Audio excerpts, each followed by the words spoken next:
año más estamos aquí enfrentándonos a estos días tan complicados en todos los aspectos. ¿Amén? Amén. ¿Estamos aquí, sí? Pues aquí estamos, un año más enfrentándonos a estos días tan complicados en todos los aspectos habidos y por haber. Complicados, como no, a nivel espiritual, ya que el espíritu de la Navidad se puede percibir y palpar. Cuando hablamos del espíritu de la Navidad, no nos referimos a un demonio vestido de Papá Noel que molesta las casas de los cristianos, ¿no? O alguna cosa semejante. Ustedes saben que la palabra espíritu también, en su etimología, ruach, tiene que ver con viento, con soplo. Por tanto, cuando nos referimos al espíritu de algo, en ocasiones lo que nos estamos refiriendo es al viento que sopla desde ese algo y que mueve al individuo en pos de ese algo. Por tanto, cuando decimos el espíritu de la Navidad, nos referimos a ese viento que lleva a muchos a esos lugares, a envolverlos de ese ambiente. Y ese viento, ese espíritu, eso se puede percibir en el ambiente. Sobre todo aquellos que batallamos en contra de este tiempo. Sobre todo aquellos que nos oponemos y nos ponemos firmes, creyendo qué es lo que tenemos que hacer según las Escrituras, podemos palpar en el ambiente esa tensión. Por tanto, enfrentamos a esa dificultad. Las dificultades se presentan cuando uno se enfrenta a ellas, cuando uno se deja arrastrar por una dificultad. Si tú te diriges a un río y te dejas llevar por el río, ¿dónde está la dificultad? No hay ninguna dificultad, te dejas arrastrar por el río. Pero cuando tú dices, no, quiero ir en contra de esta corriente, entonces empieza la dificultad. Amén. Es por eso que la dificultad la percibe aquel que se opone a la dificultad en sí, ¿entienden? Amén. Por eso nosotros, como creyentes que nos oponemos a todo esto, sentimos, percibimos esta dificultad. Y como he dicho, a niveles espirituales, porque es un conflicto con las huestes de maldad, es un conflicto a nivel del alma con todo esto, porque cuando uno intenta obedecer al Señor siempre se pone en contraposición contra todo lo que de Él no es, ¿no? Pero también es un conflicto a niveles sentimentales, a niveles culturales, a niveles de lo que sentimos, experimentamos en nuestra propia carne, porque por muchos años que hayan pasado seguimos teniendo esos mismos conflictos y al mismo tiempo esos mismos padecimientos. Esto no es algo que se supera. Uno no supera hacer daño a sus seres queridos por causa de su obediencia. Verdad. O sea, nosotros damos gloria al Señor porque cada vez el Señor nos da más fuerza y más convicción de aquello que hacemos. Y seguimos fortaleciéndonos en la idea de que tenemos que obedecer al Señor a pesar de que a veces nuestra obediencia genera conflicto, malestar y dolor en nuestros seres queridos. Y la Navidad es un ejemplo de ello. La decisión que tomamos de no celebrar la Navidad genera un conflicto, un malestar y un dolor en nuestros seres queridos. Y eso no se supera. No llegará un momento que estaremos a gusto y nos dará igual el dolor de nuestro ser querido. Siempre padeceremos por su padecimiento. Amén. Por tanto, es algo que tenemos que asumir que va a estar siempre. Y por eso no solo es un conflicto a nivel espiritual, sino un conflicto a nivel sentimental, porque nos traspasa el corazón el no poder estar con nuestros seres queridos en estos tiempos. Claro que sí, que nos hace mal de ver su dolor. No por la festividad, sino por ellos. Amén. Amén. Pero aquí estamos, un 24 de diciembre, hablando de las mismas cosas y luchando contra los mismos obstáculos, superando los mismos obstáculos para la gloria de su nombre. Amén. No sin dificultad, pero llenos de confianza y fe de qué es lo que el Señor quiere para con el pueblo, para con su pueblo. Que el Señor nos dé gracia para seguir en esta línea, Amén, Señor. con esta fuerza y determinación. Amén. Amén. Bien. Aunque sabemos de la necesidad de seguir hablando año tras año del asunto, Créanme cuando les digo que, sobre todo, en tiempos antes, sobre todo cuando llega noviembre, más o menos, o principios de diciembre, que ya pues vienen todos estos pensamientos a tu mente y a tu alma, la idea de tener que tratar una vez más con todo esto, créanme que no me resulta ilusionante de primera, sino pesado. Porque son muchos años, hemos hablado mucho, hemos repetido mucho, hemos tenido mil veces las mismas conversaciones, he contestado 1.000.000 de veces a las mismas preguntas y he predicado 1.000.000 de veces acerca del mismo tema, hablando de los diferentes flancos que abordan este tema.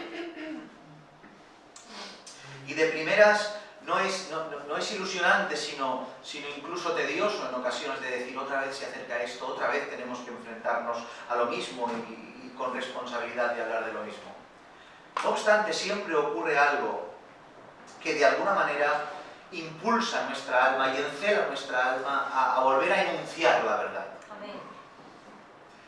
Y siempre ese primer bajón de tener que hablar de lo mismo es impulsado por fuerza del cielo, por diferentes circunstancias que acontecen en este tiempo. Amén.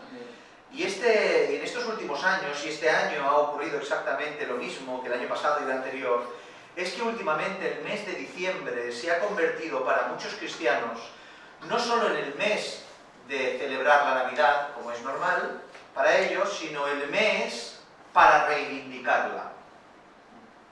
O sea, se ha pasado de alguna manera de celebrarlo a defenderlo, de celebrarlo a reivindicarlo, de encerrarme en mi casa y celebrar la Navidad a poner un cartel, estamos haciendo esto, hacerlo todos, porque es del Señor. Pastores conocidos y de influencia en las redes sociales con renombre ocupan mucho de su tiempo en estas fechas a hacer apología a la Navidad. No es que salgan por YouTube predicando y tengan un árbol atrás, sino que centran su contenido en defender que la Navidad es buena y tenemos que celebrarla.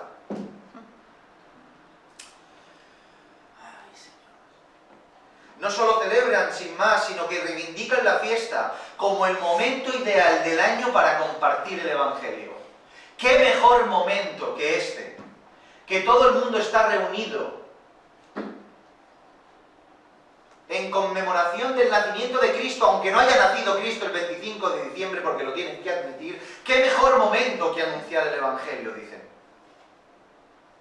Lo que promueve y provoca que los que escuchan no solo crean que eso es verdad y que se tiene que hacer, porque vienen de fuentes de hombres de renombre, con años, con conocimiento, con iglesias grandes, con muchos seguidores en redes sociales. Y no solo provoca que lo escuchen, sino que genera una animadversión a aquellos que nos oponemos a no celebrar la Navidad porque presentamos con argumentos que no es algo que Dios le agrada. O sea, no solo provoca en los que los escuchan hablar con tanto denuedo y determinación, el que lo hagan y lo defiendan, sino que genera como un malestar en cuanto a aquellos que se oponen y dicen no se tiene que celebrar. Ya no está esa libertad de que cada uno haga lo que quiera. Parece ser que está aumentando el principio y la convicción de no, nos tenemos que oponer en contra de aquellos que señalan esto como malo. Y esto es lo que provoca y genera. Esto que les voy a decir les puede parecer extremo, pero estoy convencido de algo que va a ocurrir con los años. Y es que con los años, la Navidad, la celebración de la Navidad en muchas iglesias se convertirá en mandamiento. Estoy muy convencido de ello. Que en muchas iglesias paulatinamente la Navidad se convertirá en mandamiento. Y a las pruebas me remito de lo que estamos viendo. Si prestamos atención al transcurso de la celebración de la Navidad, al desarrollo de la misma, ha ido en aumento tanto en difusión como en práctica en las diferentes iglesias cristianas de nuestra época. Antiguamente se decía claramente, aunque se celebraba, siempre se ha celebrado en las casas, se escribía en los periódicos, los cristianos no celebramos Navidad. ¿Verdad? ¿Por qué? Porque entendían que era una fiesta que no tenía que ver con el cristianismo. Era una invención que nada tenía que ver. Se juntaban, celebraban la Navidad en sus casas, pero no la reivindicaban como algo que se tiene que hacer, que se tiene que enunciar, que se traía a la iglesia. Eso no ocurría antes. Al principio no se celebraba y se señalaba como malo. Ninguna iglesia cristiana la celebraba. Es más, la prohibieron. Cuando la iglesia tenía influencia sobre el Estado, se prohibió a nivel nacional en algunos países. Que la celebración de Navidad estaba prohibida por el cristianismo, porque era una fiesta que nada tenía que ver con los cristianos. Pasó a permitirse a celebrar en las casas como aspecto cultural, aun siendo cristiano. Con el tiempo empezó a traerse a la iglesia y a hacer cultos especiales de Navidad. Hasta llegar el momento que a día de hoy se reivindica como el momento ideal para poder anunciar a Cristo. Hoy ya se escuchan comentarios de gente, de pastores, que supuestamente tienen conocimiento y tienen prestigio y son mirados y contemplados por muchos cristianos alrededor de los diferentes lugares, que son ilusos aquellos que creen que la Navidad no se tiene que celebrar.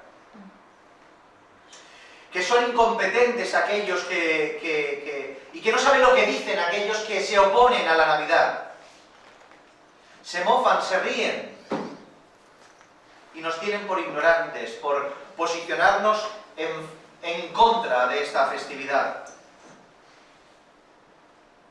Por tanto, ya no solo la defienden, sino que atacan y censuran a aquellos que no la celebramos. Por tanto, llegará el momento que dentro de las iglesias se denigrará, se señalará a aquel que diga: yo con esto no tengo nada que ver. Ahora hay libertad, que cada uno haga lo que quiera. Que cada uno que haga lo que quiera. Si hay algún hermano que cuando venimos y traemos la Navidad a la iglesia se siente mal, hay que respetarlo. Llegará un momento, y escúchenme bien y recuerden este día, que eso ya no será posible en una iglesia.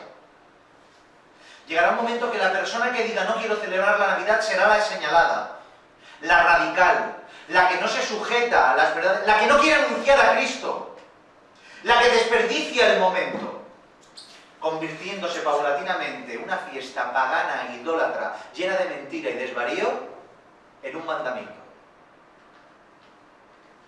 Y el tiempo lo dirá, si no es así. Es por eso que aunque para los que de continuo hablamos del tema año tras año, en ocasiones nos es tedioso, no podemos dejar de enunciar esta verdad. De hablar con propiedad bíblica y desde el Espíritu, ¿cuál es la voluntad del Señor? Y le pese a quien le pese, seguir enunciando la verdad, porque tenemos esa responsabilidad. Amén. Si el desvarío va en aumento, por favor, que la verdad también vaya en aumento. Amén.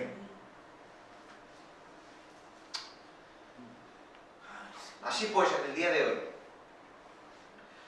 trataremos con uno de esos argumentos que se presentan para la defensa y la práctica de la Navidad, concretamente lo que se conoce como la libertad de conciencia.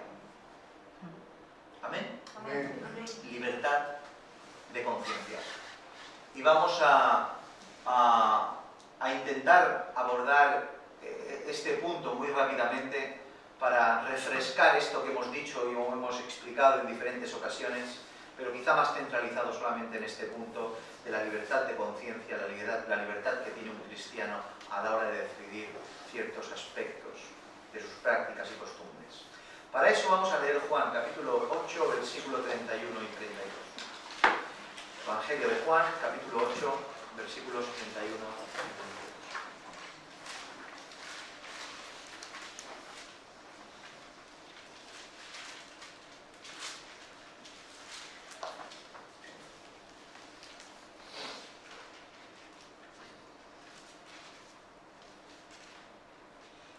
¿Lo tenemos? Dice así la palabra del Señor.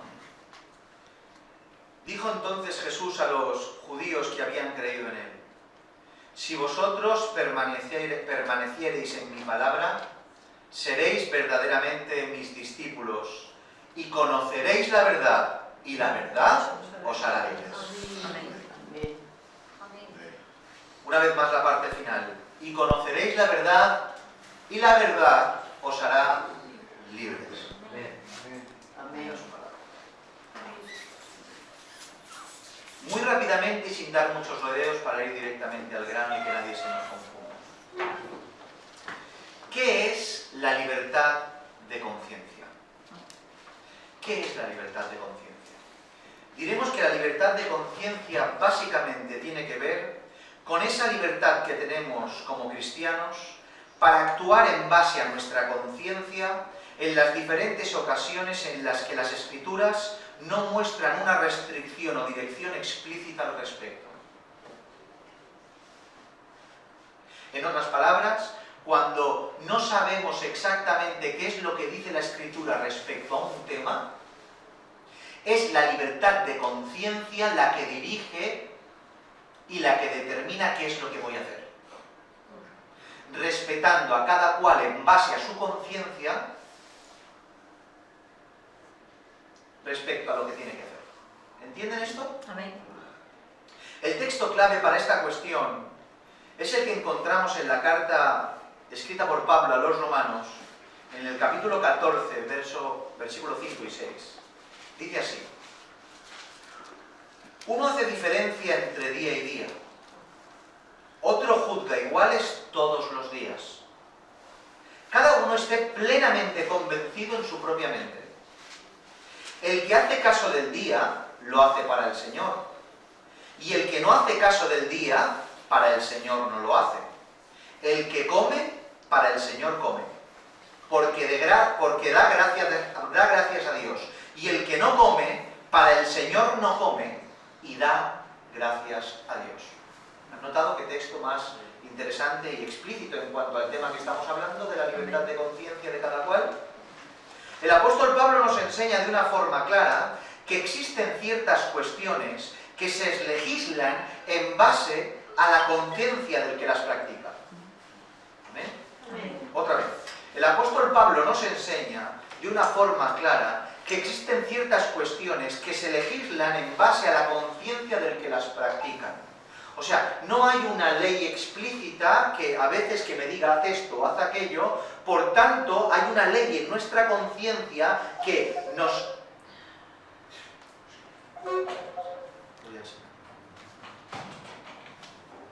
Otra vez, para que no se pierda. Amén. Amén. Digo que el apóstol Pablo enseña de una forma clara que existen ciertas cuestiones que se legislan en base a la conciencia de aquel que se practica. En este caso se habla, por un lado, de alimentos y por el otro, del señalamiento de días en concreto. Y lo que se establece es que aquel que quiere comer o no, o aquel que quiera diferenciar el día o no, lo haga en base a la libertad de conciencia. ¿Entienden? Por tanto, el que lo haga, hágalo en libertad, respetando al que no lo hace, y aquel que no lo hace, lo haga en libertad sin juzgar a aquel que lo hace. Sin meternos en mucha dificultad por entrar en este tema, porque sería un tema súper complicado de explicar, para que entiendan el ejemplo que Pablo pone, está hablando a la iglesia de los romanos, ya en aquel tiempo llena de gentiles, puestos en una dificultad en cuanto a las leyes alimentarias y en cuanto a las celebraciones de días señalados por las Escrituras. ¿Y qué ocurre? Que el gentil, como ya se se designó, y vemos la prueba en el concilio de Jerusalén en el año 50, de que no se quitara a los gentiles, de que guardaran mandamientos que le corresponden a los judíos, se veían a la dificultad de que si tenían que guardar las leyes alimentarias y si tenían que guardar algunas festividades como el día de reposo, hablando por mandamiento. Entonces, Pablo enseña a la iglesia que está en Roma, sobre todo en un contexto gentil, de que en cuanto a esos aspectos, que nadie juzgue a nadie. Si hay un hermano que ve en guardar la alimentación algo que tiene que hacer y su conciencia le dictamina que lo haga, y también en cuanto a cualquier mandamiento, que lo haga en libertad. Y el que no lo haga, no lo juzgue. Pero que este que lo hace no juzgue al que no lo haga, sino que en base a la conciencia de cada cual tiene libertad para comer o no comer, para celebrar o no celebrar, porque el que come o no come, para el Señor lo hace; el que celebra o no lo celebra, para el Señor lo hace, sea de una manera o de otra. ¿Han entendido esto? Este principio fue y es esencial para gestionar y tratar con esas cuestiones que no están claras en las Escrituras en cuanto a qué se debe o no se debe hacer. Es un principio maravilloso, imprescindible, el concepto de la libertad de conciencia. Lo necesitamos, ese principio. Necesitamos el principio de tener libertad para elegir qué hacer cuando la Escritura no es clara en cualquier u otro respecto. Y ese principio tiene que arraigarse en nuestro corazón y tener la capacidad de que si yo tengo en mi conciencia la necesidad de hacer alguna cosa, la haga. Y al mismo tiempo no juzgue al hermano que no la hace y viceversa. Esa libertad y ese respeto dentro de una congregación es vital para la convivencia. Y fue vital en aquel tiempo. Dejándonos Dios la libertad para hacer o no hacer en base a lo que nuestras conciencias en ese momento en cuestión nos indiquen. ¿Me siguen? Amén. Pero el punto en cuestión es el siguiente. Dicho esto, ¿tiene el cristiano libertad de conciencia para celebrar la Navidad? Esa es la cuestión. Los que celebran la Navidad se justifican detrás, entre otras cosas, de la libertad de conciencia, de la libertad cristiana. Pero la pregunta que tenemos que hacernos, ¿tiene el cristiano libertad de conciencia para celebrar la Navidad? ¿Puede un cristiano en su libertad de conciencia tomar esta festividad para rendirle culto al Señor? Tenemos como cristianos, estamos delante de la Navidad en la tesitura de que el que la celebre lo celebre para el Señor y que no la celebre no la celebre por el Señor. ¿Estamos en esa postura? La gran mayoría de los cristianos te dirán que sí. La gran mayoría de los cristianos te dirán que sí, argumentando lo que ya hemos mencionado respecto a la libertad que tienen el Señor. Seamos libres. Si tú quieres celebrar la Navidad, celébralo. No hay nada en la Biblia que te lo impida, dicen. Si no quieres celebrar la Navidad, no la celebres. Respetemos al hermano que no la celebre, respetemos al hermano que la celebre. Eso es lo que se expresa y se habla. Es por eso que lo que vamos a hacer en estos minutos que siguen es hablar acerca de este tema y demostrar por las Escrituras que en el caso de la Navidad es imposible aplicar la libertad de conciencia. ¿Por qué esa es la cuestión? ¿La libertad de conciencia es real? Sí. ¿Es una necesidad que esté en medio de las iglesias? Amén. Pero ¿se puede tomar la Navidad y aplicarle a la Navidad la libertad de conciencia? Vamos a demostrar que no.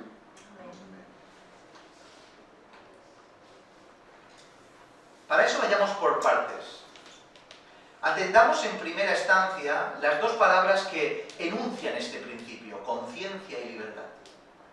Conciencia y libertad. Cuando hablamos de conciencia, nos estamos refiriendo a esa voz interior que nos dicta aquello que está bien o está mal, respecto a las diferentes circunstancias en las que nos encontramos. Y esto aplica para todo el mundo. Esto es algo esencial para el desarrollo de la vida y la convivencia entre los seres humanos. A tal grado que sin la conciencia, la humanidad acabaría por extinguirse. La conciencia le concede al ser humano, incluso a pesar de estar alejado de una sociedad civilizada, algo que conocemos como moralidad, como empatía, como solidaridad. Eso provoca la conciencia en un ser humano que incluso vive en la selva. Ciertos principios de moralidad, de empatía. Es por eso que incluso, aunque no haya ninguna restricción externa, el ser humano, por su conciencia, es capaz de compartir, de cuidar, de proteger la vida. Un atributo que todo ser humano tiene por voluntad divina. Dios puso, por su gracia y soberanía, esta cualidad en todo ser humano. Por eso alguien de la selva, dentro de sus conceptos de moralidad, tiene ciertas empatías y ciertos principios por causa de su conciencia, que le dictamina, en base a su contexto cultural, que está bien y que está mal. Ahora bien, aunque este principio es maravilloso y necesario, está completamente cauterizado por el pecado. La conciencia está esclava del pecado. Dice la Biblia en la carta a los romanos que nadie busca a Dios, que todos se han alejado, que no hay ni uno bueno, que todos se desviaron, que se degradaron. Lo dice claramente la carta a los romanos. Dice en 1 Timoteo capítulo 4, verso 2, utiliza esta expresión, cauterizada la conciencia, lo dice tal cual. Aquellos que tienen cauterizadas las conciencias. La palabra que se utiliza para cauterizar tiene que ver con hacerse invisible. Cauterizar igual a hacerse invisible. En otras palabras, significa que la conciencia deja de verse. La conciencia deja de percibirse. Lo mismo que cuando tienes una herida y la cauterizas, se queda la herida oculta detrás de esa cauterización. Cauterizada la conciencia, se hace invisible, se deja de ver, se deja de percibir, porque la tenemos cauterizada. Hay algo que la ha invisibilizado en nosotros, el pecado. Esta realidad nos deja una verdad que nadie puede refutar, al menos con un argumento sensato y de sentido común. Y la realidad es la siguiente: la humanidad no puede vivir basada solamente sobre la base de su propia conciencia. La humanidad no puede construirse, una civilización no puede construirse solo basándose en sus principios morales y de conciencia. Esto es muy sencillo de explicar. Imagínense una sociedad administrada en base a la conciencia de cada cual. ¿Cómo creen que sería? ¿Cómo creen que estaría? Para algunos es algo impresionante. Oh, que cada cual administre conforme la libertad, que todo el mundo haga lo que quiera. Sería un caos. Si todo el mundo utilizara sus propios deseos, moralidad y conciencia basados desde la subjetividad de lo que entiende por bueno y malo, todo sería un absoluto caos. Ya que la percepción subjetiva de aquello que es bueno y malo es diferente en cada individuo. Por tanto, no habría consenso en lo que se tiene que hacer en ninguno de los casos. Tenemos un caso delante y como cada uno es diferente y cada uno su moralidad está subyugada a la subjetividad de lo que es bueno y malo en su conciencia, para uno es algo bueno y para otro eso mismo bueno es malo. Ya que para lo que una persona es absolutamente maravillosa, para el otro es un absoluto caos. Por tanto, aunque la conciencia es un bien incalculable y deseamos que todos los seres humanos sobre la tierra la tengan presente, no puede ser la base desde donde se establezcan los principios de una nación, familia o individuo. Por tanto, es necesaria pero no definitoria. Por otro lado, la palabra libertad también es muy interesante de entender. La libertad es ese bien preciado por todos los seres humanos, ese bien que no solo se busca y se anhela, sino que se exige, ya que se tiene como un derecho que todo ser vivo tiene que tener. Tengo derecho a la libertad. A lo largo de la historia ha sido bien anhelado anhelado por excelencia, ya que ha sido el derecho más arrebatado de la historia. el derecho más anhelado y más deseado ha sido el derecho más arrebatado, la libertad. Ya que siempre el fuerte ha oprimido al débil, y ante la ausencia de la libertad que nos encontramos, la esclavitud. La esclavitud se presenta a lo largo de la historia hasta llegar a nuestra actualidad en diferentes formas y maneras. Y una de ellas la encontramos con los regímenes dictatoriales que algunas naciones sufren en nuestra actualidad. No te tienes que ir años atrás. Ahora, ponte las noticias y verás esos regímenes dictatoriales. Y aunque los dictadores de esas naciones no obligan a hacer ladrillos y a construir pirámides, oprimen al pueblo impidiéndoles hacer lo que por derecho les corresponde hacer. Faraones de tiempos modernos.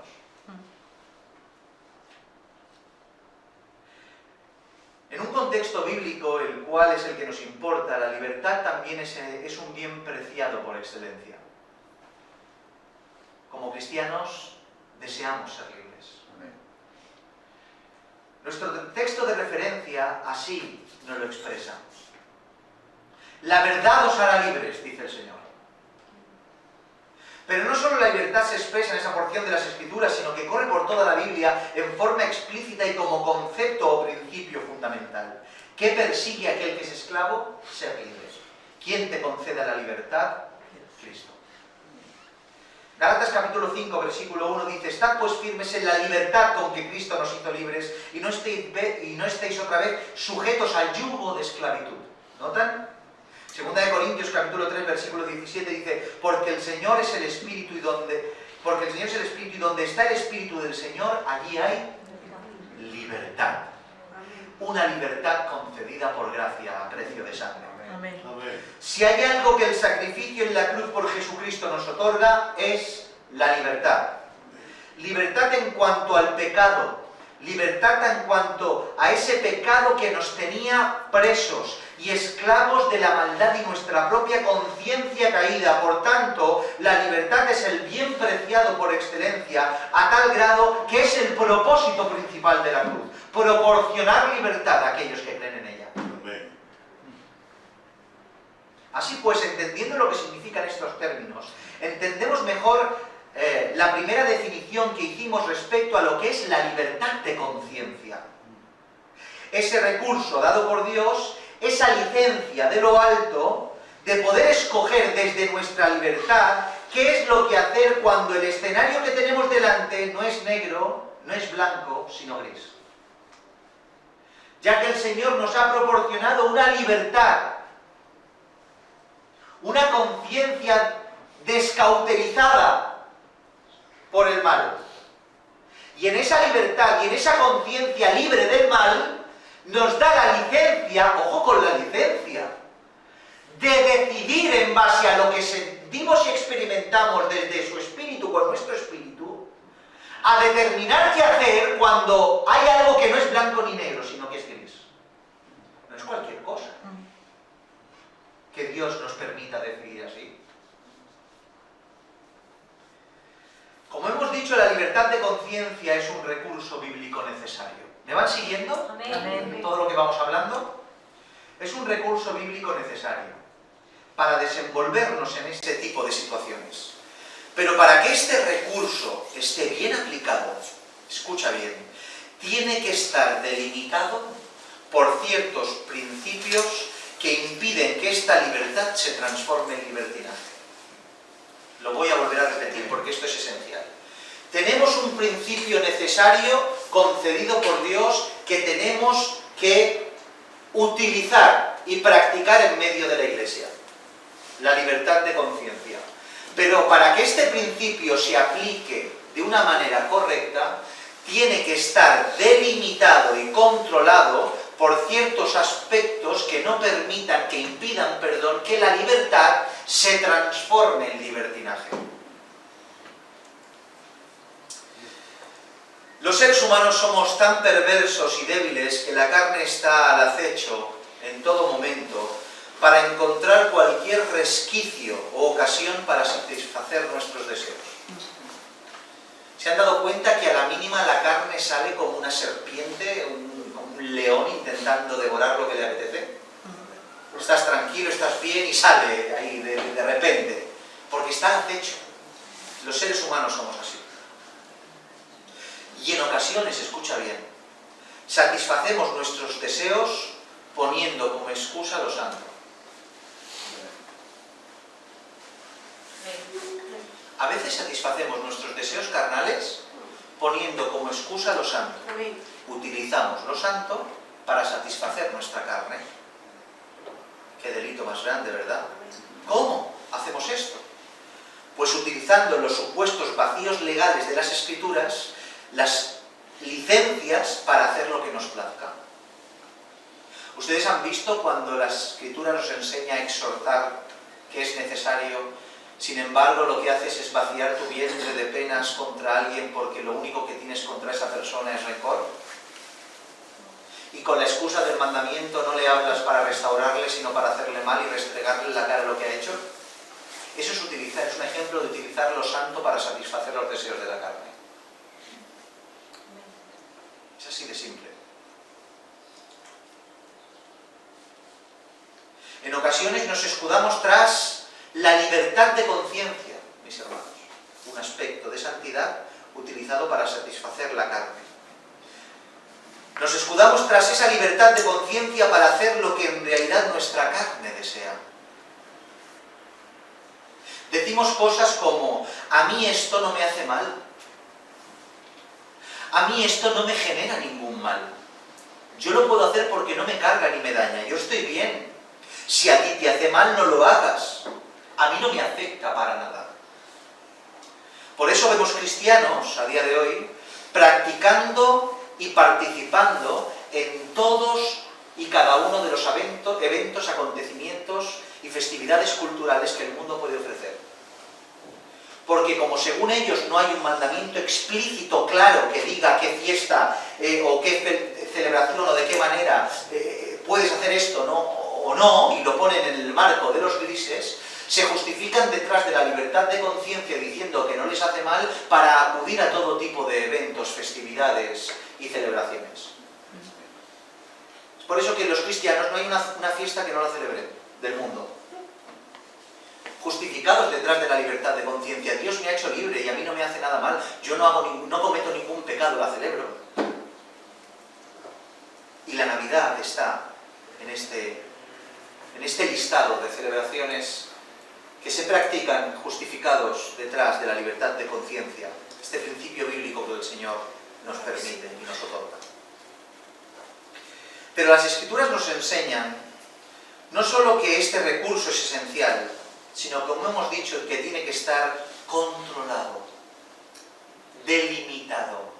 La libertad de conciencia no aplica a todo lo que nos apetezca, o a todo aquello que no esté estrictamente explícito en las Escrituras, sino que tenemos que tomar todos los principios y aplicarlos a lo que no está explícito para saber si se puede o no se puede hacer.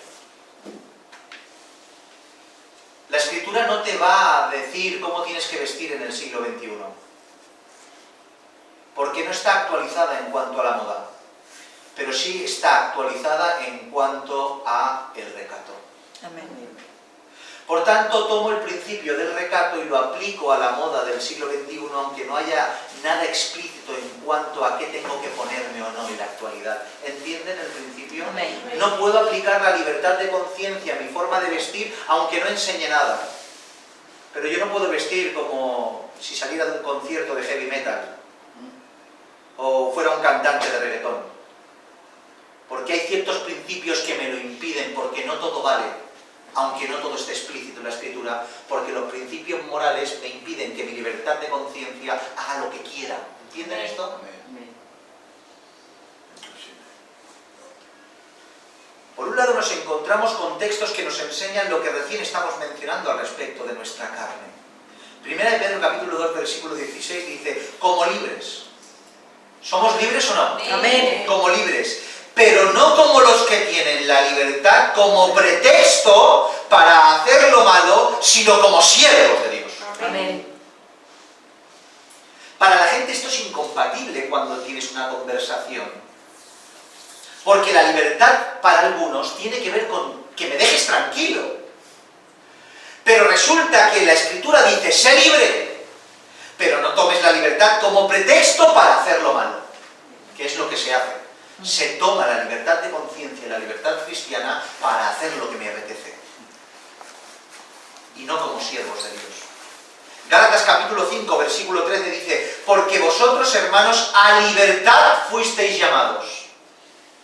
Solamente que no uséis la libertad como ocasión para la carne, sino servíos por amor los unos a los otros. Fuimos libertados, pero no para hacer lo que queramos, sino libertados del pecado. Precisamente fuimos libertados para no estar esclavizados en tener que celebrar todo aquello que el mundo espuma por la boca. Soy libre de decirte que no lo hago, porque mi Señor me lo impide. Pero no soy libre para hacer lo que me apetezca, tomando por pretexto a la libertad que Dios me da para hacer lo que yo quiera. Es fácil notar aquello que ya hemos mencionado, que el hombre es tan perverso que es capaz de usar el regalo de la libertad para satisfacer sus propios deseos. ¿Cómo somos?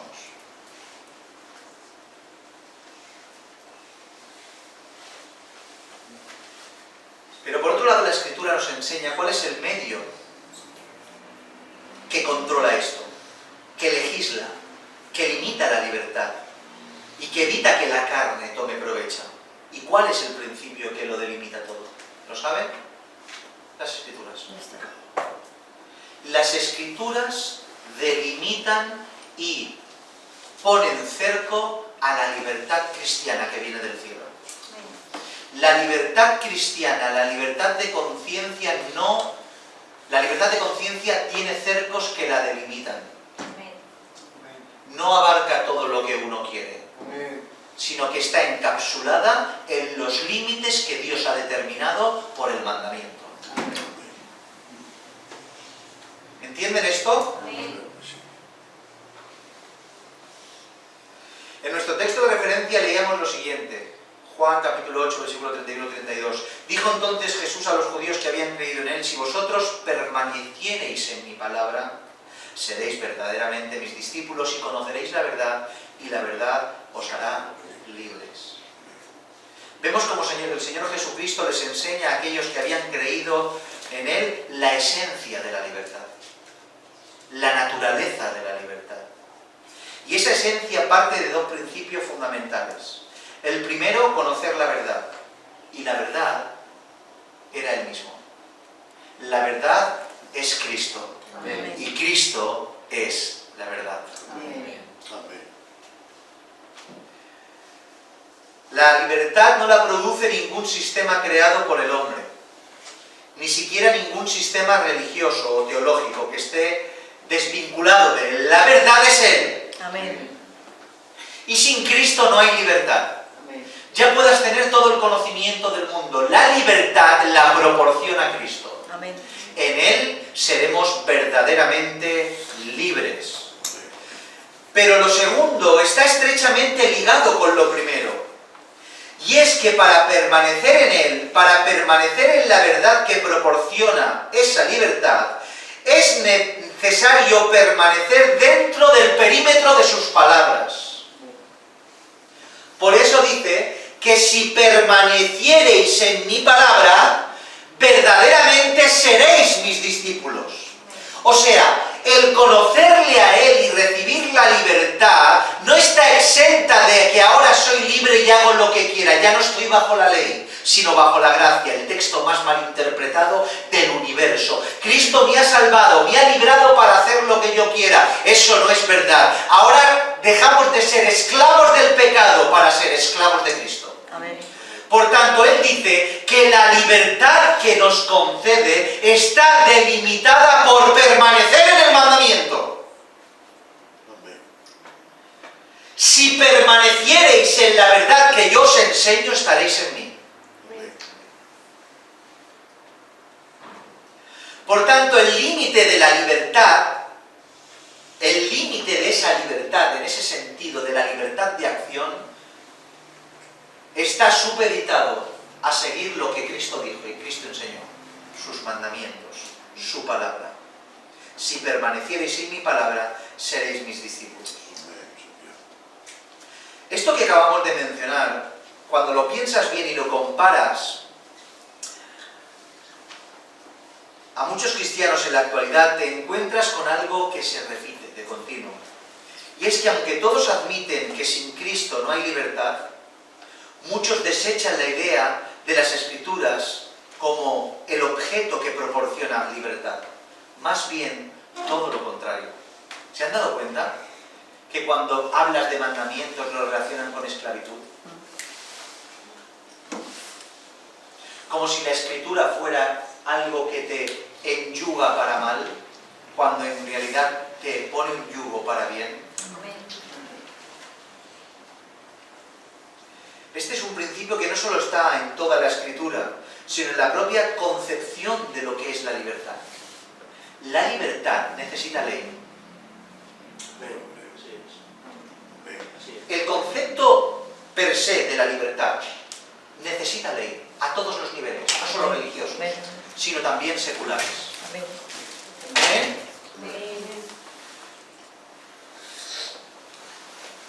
Gloria al Señor.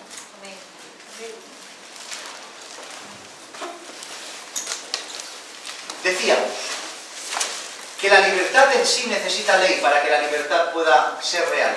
¿Me seguís? Amén. Hace un momento hablábamos de los regímenes dictatoriales que restringen o anulan la libertad de los ciudadanos que la padecen, ¿verdad? Amén. Estos sufren las decisiones unilaterales, escúchenme porque si no, no se van a enterar.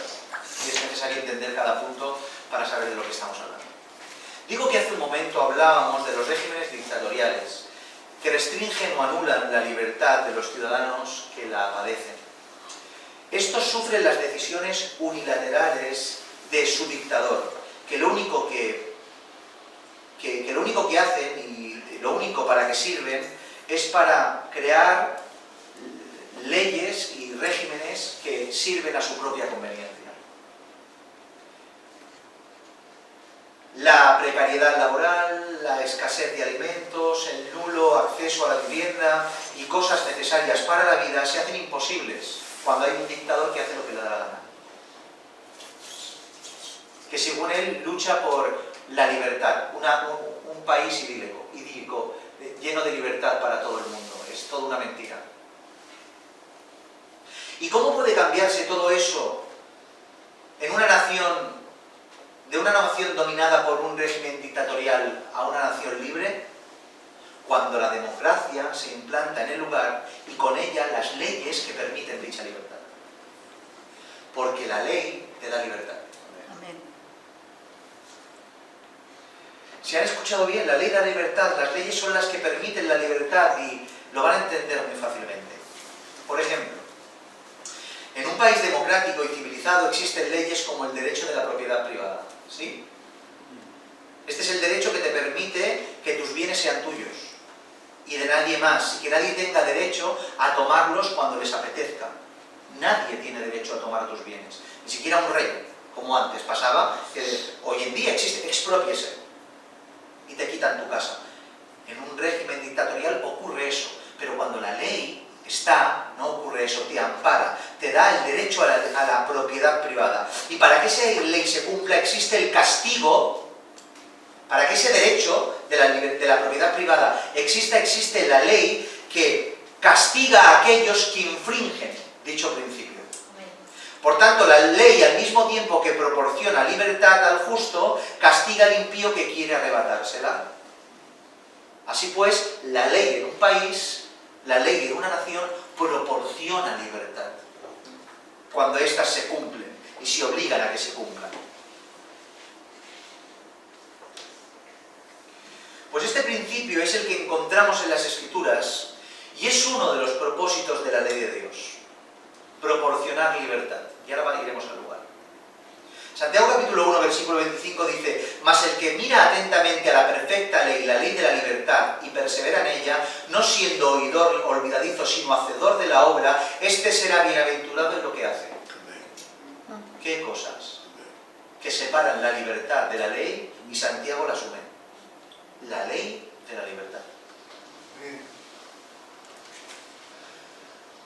este texto tenemos un montón por todas las Escrituras, textos que demuestran que la libertad no consiste en hacer lo que uno quiera, sino la libertad consiste en estar restringidos por la ley que a la vez que nos cuida, nos proporciona la libertad. ¿Quién es más libre? ¿Aquel que teniendo todo el mar para él, solo nada cerca de la orilla por temor a que le coma un tiburón? Tienes todo el mar delante tuya, pero no te adentras mucho, porque te da miedo que te coma un pescado, ¿verdad? Sin embargo, imagínate que ahora ponen límites a ese mar infinito que se pierde en tus ojos, de 25 kilómetros hacia lo profundo, que te dan una garantía de que no te va a comer ningún tiburón ni que te va a ocurrir nada. ¿Sabes lo que ocurre? Que aunque antes tenías aparentemente todo el mar para ti y solo te quedabas en la orilla, ahora la restricción te da libertad. Amén. Porque aquel que tenía miedo a que se lo comiera un tiburón se aventura a nadar 25 kilómetros hacia adelante porque sabe que no le va a pasar nada. Amén. Porque los límites te libertan. Amén. Y la aparente libertad te restringe. ¿Entienden esto? Amén. Por tanto, concluimos que la libertad que nos proporciona Cristo es la libertad verdadera. Una libertad que restringe. Amén. Una libertad que delimita. Que no está exenta de restricciones, convirtiendo en las Escrituras el elemento a tener en cuenta para saber dónde están nuestros límites en cuanto a nuestra libertad. Y esto nos deja la premisa por excelencia a tener en cuenta para aplicar la libertad de conciencia. Y es que solo se aplicará cuando las Escrituras no arrojen ningún tipo de luz al respecto a aquello que queremos hacer o practicar, ya sea de forma explícita o de forma de fundamento. Solo cuando no haya ningún tipo de restricción explícitamente o de fundamento, de principio, es cuando se puede aplicar la libertad de conciencia. Porque si la Escritura habla, la restricción te permite estar libre no haciendo lo que quieres hacer.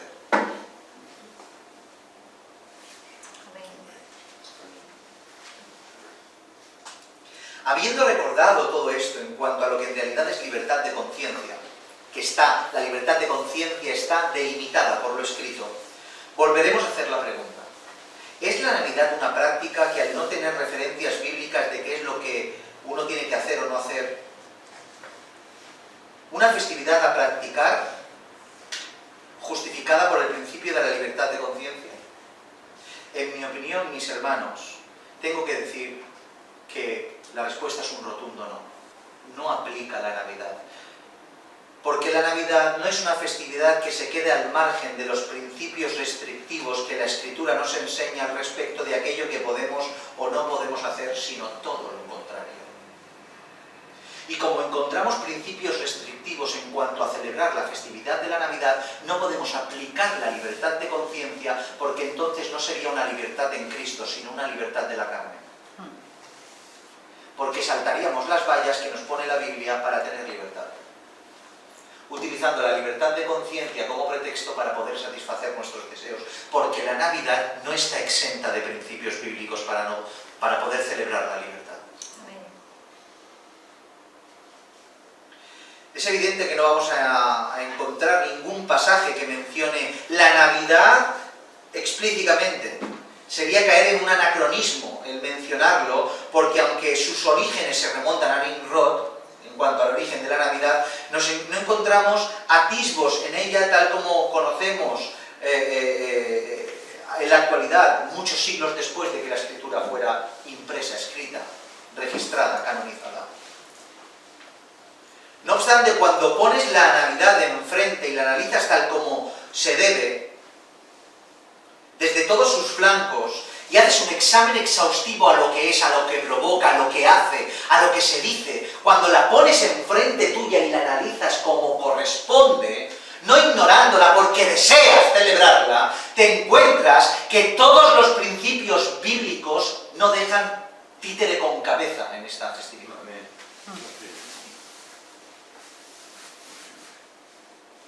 La señalan y la tiran por el suelo, lo que la convierte en una práctica prohibida para los cristianos y por tanto totalmente alejada de la justificación por la libertad de conciencia. Para nada nos vamos a poner a examinar uno tras otro los principios bíblicos y de santidad que la Navidad infringe, ya que nos llevaría a repetir todos y cada uno de los sermones que hemos predicado por estos 9 o 10 años. No obstante, enunciemos a algunos de ellos. Dios prohíbe la idolatría y toda vinculación a ella, ¿lo sabéis? Amén. Lo hemos predicado, ¿verdad? Dice en 1 Corintios capítulo 10, versículos 6 y 7: mas estas cosas sucedieron como ejemplos para nosotros, para que no codiciemos cosas malas como ellos codiciaron, ni seáis idólatras como algunos de ellos, según está escrito: se sentó el pueblo a comer y a beber y se levantó a jugar. Enseñándonos que las Escrituras castigan la idolatría y castigan las festividades, porque si te das cuenta, las idolatrías iban relacionadas con servicio de cultos asociados a festividades. Al igual que Dios. Dios relaciona el culto a Él con festividades. Y el mal lo copió de la misma manera, relacionando el culto a las diferentes deidades paganas con diferentes festividades. Y se estaba el pueblo a comer, a beber y se levantaba a jugar en adoración a diferentes dioses. Y Dios restringió cualquier tipo de vinculación a lo idolátrico para la gloria de su nombre, para santificar al pueblo. Y por mucho que quieran decir algunos, e incluso muchos admiten, el origen de la Navidad, sus festividades, son completamente idolátricas. Dios prohíbe toda práctica heredada de las naciones, ya que en ellas hay pecado y vanidad. Dice 1 de Pedro capítulo 1 versículo 18: sabiendo que fuisteis rescatados de vuestra vana manera de vivir, la cual recibisteis de vuestros padres, no con cosas corruptibles como oro o plata. Ya sabemos cómo fuimos rescatados, ¿verdad? Amén. Por la sangre del Cristo. Amén. Por tanto, nosotros no fuimos rescatados para seguir continuando con nuestra forma de vivir heredada. ¿Qué es lo que se hereda? Más allá de una casa o un coche. Lo que se hereda es la cultura.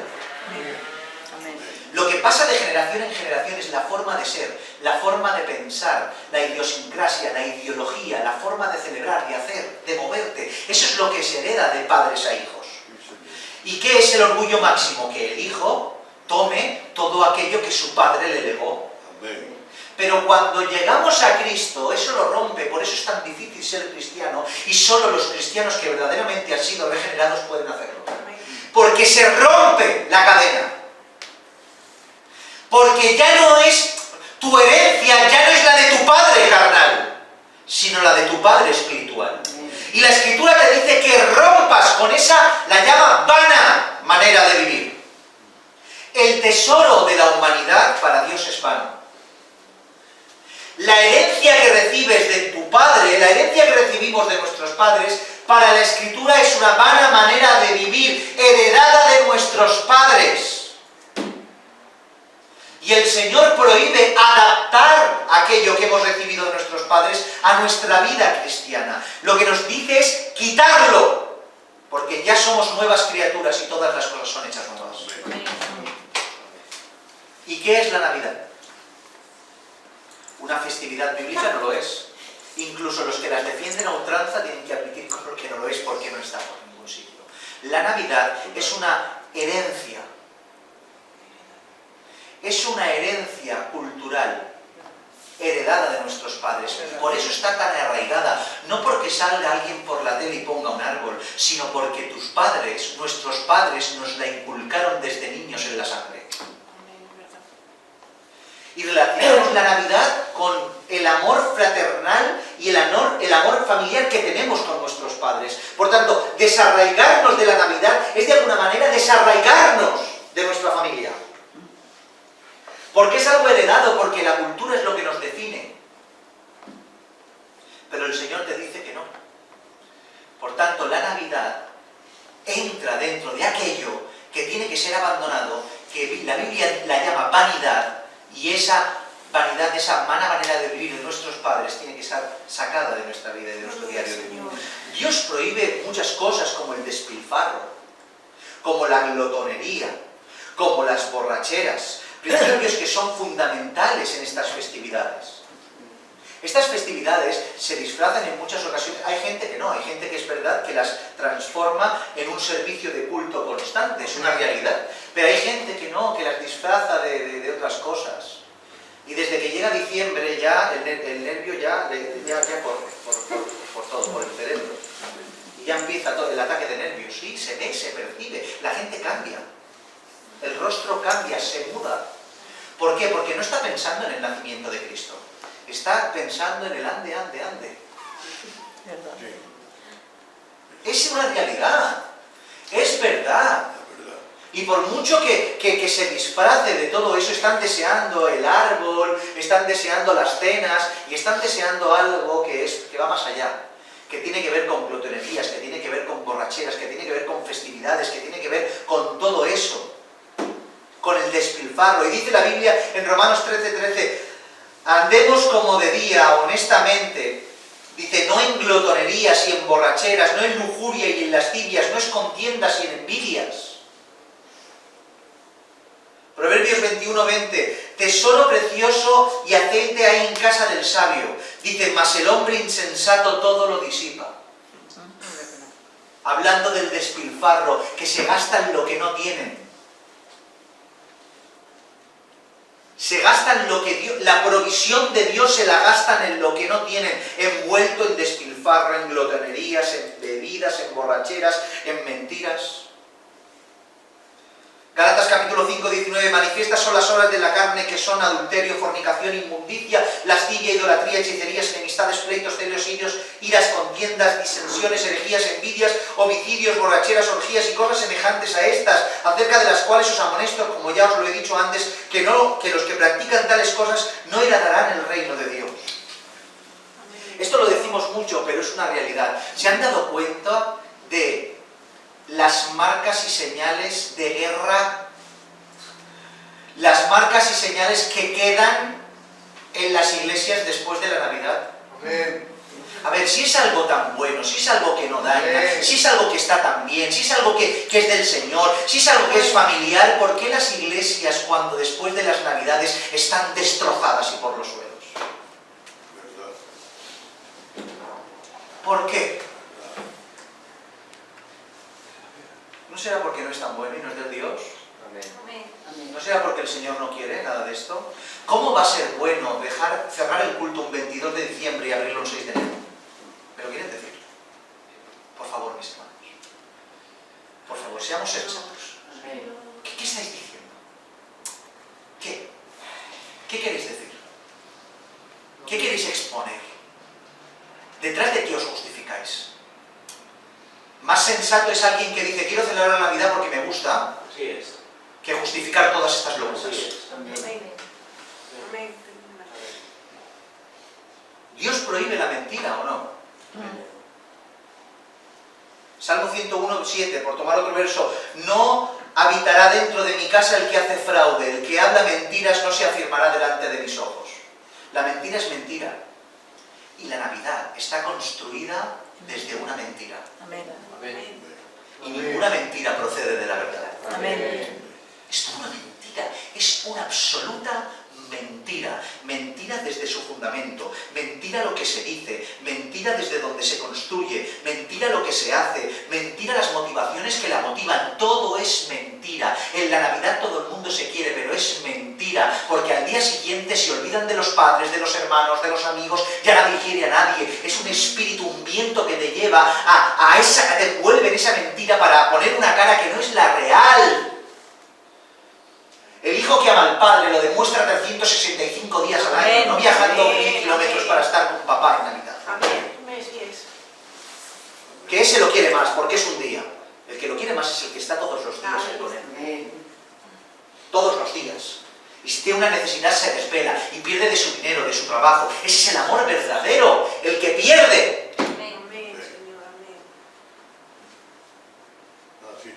Todo era una mentira, celebrando a Cristo cuando Cristo no nació el 25 de diciembre y no hay ni siquiera un mandamiento en la Escritura que nos enseñe a recordarlo. No hay mandamiento que lo diga. Amén. celebrar su nacimiento. Y encima que no hay ninguna orden, se celebra y en el día que no corresponde.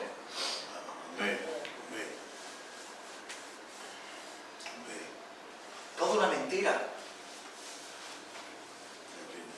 ¿Cuántos años hemos engañado a nuestros hijos? Intentándole hacerles que se porten bien por la recompensa del regalo, poniendo al Rey Mago o al Papá Noel como el artífice y el beneficiario de su conducta. Si te portas bien, te traerán regalos. Si te portas mal, carbón. Todo mentira. Ilusiones falsas a nuestros hijos. Son niños. ¿Y qué? ¿Y qué? Ilusionemos a nuestros hijos, no con mentiras, sino con Cristo. Amén. Amén. Los niños necesitan del cuidado de sus padres. Amén, amén. Del amor de sus padres, de la instrucción de sus padres. Y tenemos todos los días del año para darles todo. ¿Verdad? Dios prohíbe el sincretismo religioso, en otras palabras, la mezcla. No soporta Dios la mezcla. Dios es un Dios celoso, no quiere que se mezcle nada con nada. Dios no quiere que tomes los recursos del mundo y lo adores a Él. Dice la Escritura, dice, esforzaos pues mucho en guardar y hacer todo lo que está escrito en el libro de la ley de Moisés, sin apartaros de ello ni a diestra ni a siniestra. Josué 23. Para que no os mezcléis con estas naciones que han quedado con vosotros, ni hagáis mención ni juréis en el nombre de sus dioses, ni las sirváis, ni os inclinéis a ellos. ¿Cuál era la obsesión de Dios, o la obsesión del hombre dado por el mandamiento de Dios dado a los hombres, de compartir de continuo cuando el pueblo de Israel tenía que conquistar a las naciones y conquistar la tierra que Dios prometió? ¿Cuál era el principio por autonomía? Cuando entréis aquí, no os mezcléis. Esto es un principio que está por toda la Biblia, desde el Génesis hasta el Apocalipsis. ¿Qué hará el Señor? Separará a los cabritos de sus ovejas. Amén. Está todo el rato separando el Señor. Amén. Esa unidad ficticia que predican muchos no es verdad, es una unidad falsa, una unidad del mundo. El Señor separa y une a lo que separa. ¿Entienden? Y el Señor no quiere las mezclas. Por eso cuando iban a las naciones no te dejaban coger ni un lingote. ¿Qué haces con ese lingote? ¿Qué haces con ese manto? Tíralo, que no queremos nada de las naciones. ¿Qué haces celebrando esta fiesta? ¿Qué haces con esta? Te has casado fuera, las mujeres y los niños con las que os habéis casado, fuera del pueblo. No querían ningún tipo de mezcla. Primera de Corintios capítulo 10, verso 14 en adelante dice, por tanto, amados míos, huid de la idolatría, como a sensatos os hablo, juzgad vosotros lo que digo, la copa de bendición que bendecimos no es la comunión con la sangre de Cristo, el pan que partimos no es la comunión del cuerpo de Cristo, siendo uno solo el pan, nosotros con ser muchos somos un cuerpo, pues todos participamos de aquel mismo pan. Mirad a Israel según la carne, los que comen de lo sacrificado, ¿no son partícipes del altar? ¿Qué digo pues? ¿Que el ídolo es algo, que sea algo lo que se sacrifica a los ídolos? Antes bien os digo que los gentiles sacrifican, a los demonios los sacrifican, y no a Dios. Y no quiero que vosotros os hagáis partícipes de los demonios. No podéis beber la copa del Señor y la copa de los demonios. No podéis participar de la mesa del Señor y de la mesa de los demonios. Él no quiere que haya mezclas. No quiere que nos mezclemos con el mundo. ¿Saben quién hizo una mezcla? El falso cristianismo. Amén. Mira, si hay algo que caracterice a los falsos cristianos es la mezcla. Lo hemos predicado tantas veces, lo hemos hablado tantas veces. ¿Qué ocurrió en esos primeros siglos de la Iglesia?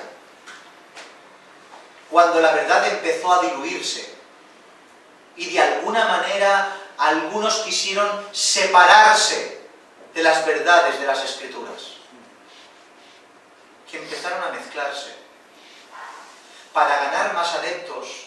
Cuando el cristianismo tomó poder por el imperio, ¿qué ocurrió? Para ganar más adeptos tomaban sus festividades, les cambiaban los nombres, las adornaban con aquello que era demasiado explícito, decían que eran el nombre del Señor y se conocía algo como el sincretismo religioso. Por tanto, aquel que adoraba a Zeus, ahora adoraba a Cristo y no le importaba tanto porque se habían aplicado una fiesta a ese Dios en nombre de Cristo. Lo mismo con la Navidad. Salió de ahí. Es lo que ocurrió con las Saturnalias en Roma. Es lo que ocurrió con todo eso. Mezclaron. Trajeron lo santo y lo quisieron mezclar con lo corrupto. Y Dios eso lo aborrece. Amén. Dios establece cómo tiene que ser adorado. Y no recibe tu corazón. Yo lo hago con un corazón apropiado. No recibe tu corazón si el mandamiento es infringido. Porque si no, valdría todo. Valdría todo. Cualquier rito de cualquier paganidad, cualquier festividad del mundo, cualquier aspecto por parte demoníaca y satánica, sería útil si le cambiamos el nombre y la intención. No, es que yo hago esto, un ritual satánico, pero lo hago así, lo hago con corazón. El Señor ve, no, el Señor te dice lo que tienes que hacer. La prueba de ello, que siempre decimos la misma, es la que vemos en las faldas del Sinaí. ¿Qué dijeron todos aquellos que pusieron los zarcillos en fundición para crear un becerro de oro? Dijeron, fiesta al Señor haremos. Fiesta al Señor haremos. Ellos dijeron en su corazón, haremos festividad al Señor, pero en cambio se levantaron a beber, a bailar, a jugar, como dice la Escritura. Y Dios, a no ser por la intercesión de Moisés, los hubiera extinguido y hubiera levantado otro Israel desde los lomos de su siervo. Amén. ¿Por qué? ¿No hicieron fiesta al Señor? Es que el Señor no mira el corazón de las personas, no. Mira el corazón de las personas y las obras. Por tanto, si Dios establece que no te mezcles con nada y tú te mezclas, Dios te establece cómo tienes que ser adorado y tú no lo adoras como Dios lo establece, entonces estás pecando delante de Dios y Dios no ve tu corazón por encima de la infracción del mandamiento que has cometido.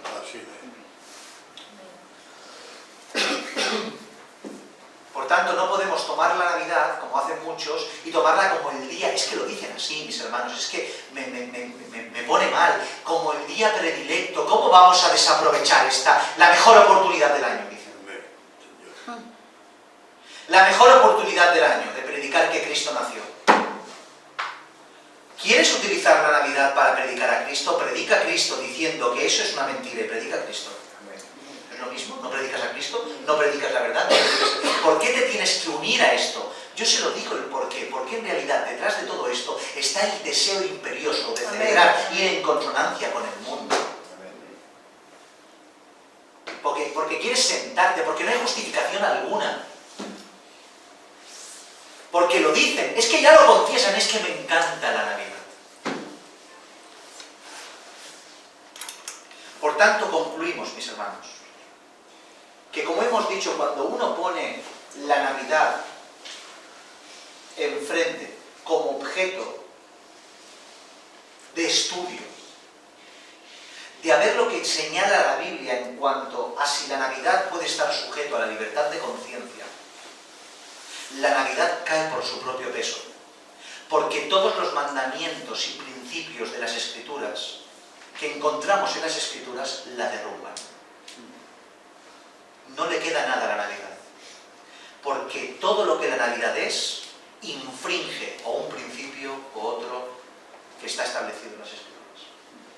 Todo lo que es, todo su fundamento, todo lo que se practica y todo lo que genera está en contra de la Escritura. Por tanto, si la Biblia respecto a la Navidad ya no está en gris, sino que está en completamente de mandamiento claro, porque infringe, celebrar la Navidad infringe los mandamientos de las Escrituras, ¿podemos decir que tenemos libertad de conciencia para celebrarlo? No. ¿Por qué? Porque el mandamiento ha puesto los límites.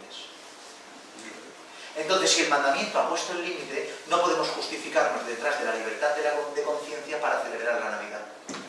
Porque Dios ya ha dicho que esas festividades y todo lo que eso conlleva no lo contemplan las Escrituras y está censurado por la Escritura. Por tanto, no es justificable celebrar la Navidad en base a la libertad de conciencia, porque la Biblia señala claramente que es pecado celebrarla. Así de sencillo. Amén, amén. No nos estamos inventando nada ni haciendo supuestos. sino simplemente acudiendo a las Escrituras. Ojalá no fuera así. Todo sería más fácil, ¿no? Amén. Todo sería más fácil. Amén. Todos no tendríamos estos conflictos y estos problemas, pero no es así. Amén. Y nosotros no estamos para caminar fácil, sino para caminar en verdad. Amén. Así que el Señor nos siga dando gracia, Amén. nos siga acomodando. Esto es para nosotros, mis hermanos. Miren, estas verdades no son para echárselas a la cara a nadie. Estas verdades son para que cuando a ti te lleguen a los oídos esto, estés firme en la fe que practicas. Y que sepas que eso no te confunda, Amén. que eso no te lleve por lugares, te desvíe del camino. Que se afiance en tu corazón los principios que aprendemos en este lugar. Y si tienes la oportunidad, dada por Dios, de compartir estas verdades con alguien que verdaderamente esté interesado en compartirlas, estés capacitado para poder sacar del error a aquel que lo está haciendo. Amén. Amén. Vamos a orar al Señor y a dar gracias.